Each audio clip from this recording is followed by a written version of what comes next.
Hello guys, तपाईँहरूलाई मेरो फेसबुकमा स्वागत छ। अब हामी चाहिँ खाना खाँदैछु। मैले यहाँ के छ भन्दा यो सब्जी, यो अचार, अनि यहाँ चाहिँ पेलामा चाहिँ कुखुराको सुप हो। यो कुखुराको हामी सबैजना खाना लोकल सुप हो, लोकल कुखुराको। अनि यहाँ चाहिँ मेरो बुढाले भात गर्दैछ। यहाँ भाइ छ, यहाँ खाना बनाउने चाहिँ बहिनी हो। कस्तो मिठो बनाएको छ, जहिले पनि मिठै बनाउँछ बहिनीले हो। आज झन् साह्रै मिठो भएको छ। अनि तपाईँहरू त खाना खानुभयो होला, हामी त भर्खर खाँदैछौँ किनकि भाइ भर्खर ड्युटीबाट आएको, त्यो लागि भात खपात उसलाई नै हाल्दो दाजुलाई पनि। तपाईँहरू त खाना खाएर पनि सुतिसक्नुभयो होला, हामी त भर्खर खाँदैछौँ। मेरो भिडियो यति नै हो, फेरि भोलि तपाईँहरूलाई देखाउँछु। बाई बाई गाइस, अहिलेलाई गुड नाइट। 11 बजे 11 बज्यो। मलाई भात नदेऊ बहिनी भयो कि अगायो कि तिमीलाई चाहिँ किन खाऊ न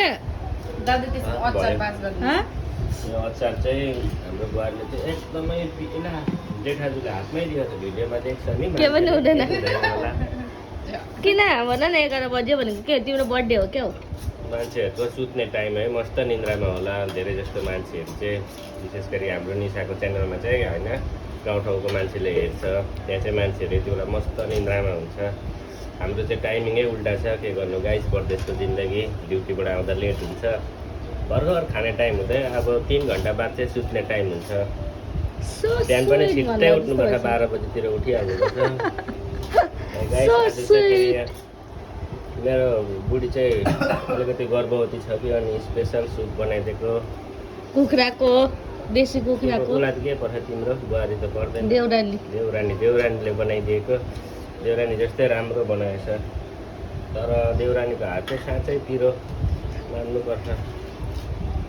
okay by by, good night guys. अब फेरि भोलि भिडियोमा फेरि आउँछु तपाईँहरू। मिठो पनि भन्दैछु नि, मिठो बनाएन तिमीले भन। मलाई मैले बनाएको मलाई सोच्छ, मिठो लाग्यो मेरो बुढालाई सोच्नु। यो त बहिनीको बुढा पिरो भएर सपना देखिरहेको थियो। मेरो बुढाले भात खाएर एकदम। बुढके भाइले आजको भातको के रिभ्यू दिनु चाहन्छस्? खाना कस्तो थियो? भात चाहिँ 100 मा 100 थियो हो। 100 मा 100 थियो, 100 को नोट थियो। खाना भात कस्तो सब्जी थियो? सुप चाहिँ 100 मा म 200 रेट दिन्छु। लोकल कुखुराको सुप होइन, लोकल कुखुराको सुपै गाइस। यो खाएर चाहिँ अब बलियो भएर चाहिँ घरमा गएर पुग्नुपर्नेछ।